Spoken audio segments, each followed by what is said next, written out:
Hi there, Evan Bishop of Worldly Migration, and today I want to go through the do's and don'ts of genuine position reporting.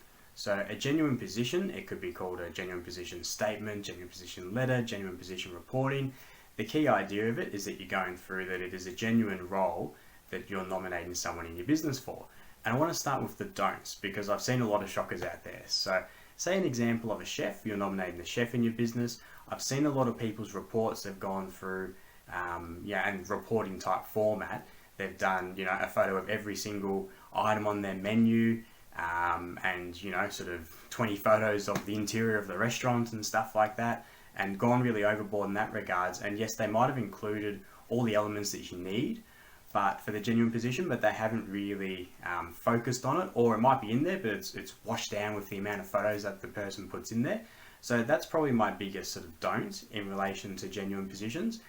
My biggest do and the biggest pro though is what I do with my clients is I give them different headings and I have them complete the information, then I sit down with them and we go through together. Now I do it in a letter format with them because it's much better and genuine to come off the employer's letterhead rather than this big long report that someone's obviously drafted about the business, putting 6 pages about where the business is located and, like I said, photos of a menu and the items on the menu and stuff like that, without answering succinctly what they need to do to meet the criteria. So reading exactly, I guess, what I do with my menus.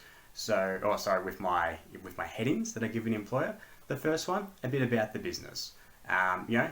Once again, succinct, doesn't have to be 20 pages long about the history of the business and what it does, but still a bit of effort there, a bit of an intro, without just being a copy and paste from a company website and something that could just be plucked from online. The next thing is the financials of the business. Is the business financially stable enough to employ this person or continue to employ this person? That's a big criteria for the immigration department. They don't want to grant someone a visa and then have the business who's sponsoring them for a 4-year period go bankrupt in 6 months. So keep that in mind as well.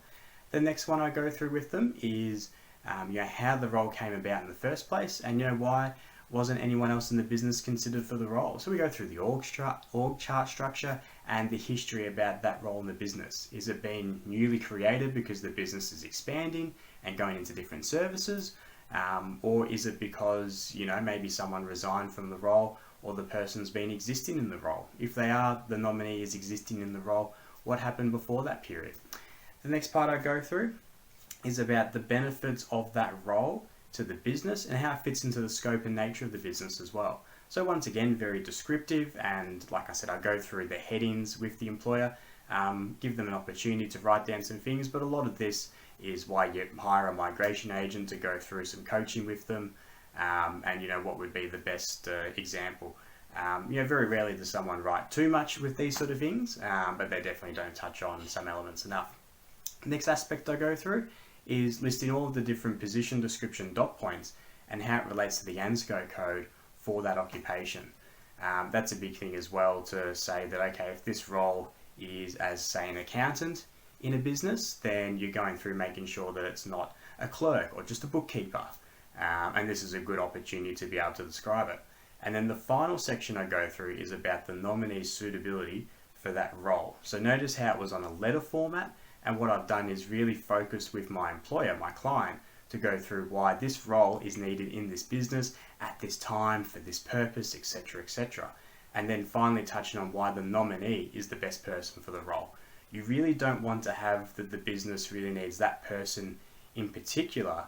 You need that it's their skill set. So it might be their language skill set, or the different, sort of technical and software skills that they have. But a big criteria is making sure that the employer is not creating the position in the business to create a migration outcome, is what they tested against. So you're putting the emphasis on why the role is needed in the business, not why that person is needed. And then at the end, like I said, why that nominee is suitable for that position, why they are the best person to fill this need in the business. So like I said, definitely don't like that sort of report format where it's dozens of pages long and it's just overwhelmed with information about the location and just copy and paste info from the website, and then those important aspects that I've gone through with my headings that I give the employer to put on their letterhead, those aren't really focused on. So the letter format, best way to go. It's the most genuine way to go, And always, it's in the employer's words, but like I said, it's beneficial to have a migration agent such as myself to look over it and to make sure it's the best it can possibly be, and as well articulated as possible, before it's lodged, because the case officer, they might have questions from it, but they're certainly not obligated to ask for clarification. They can just refuse it on the spot. And if you've got to the stage as an employer, you've looked at what the training levy is for the Skilling Australians Fund, that's several $1,000s that you may not be able to get back. So keep all those things in mind, and please reach out to me anytime. This is the stuff that I'm passionate in doing, and it's the type of work that gets me up in the morning. So please, anyone, call me anytime if you need any clarification about the do's and don'ts and what makes a good, genuine position. Thank you for watching.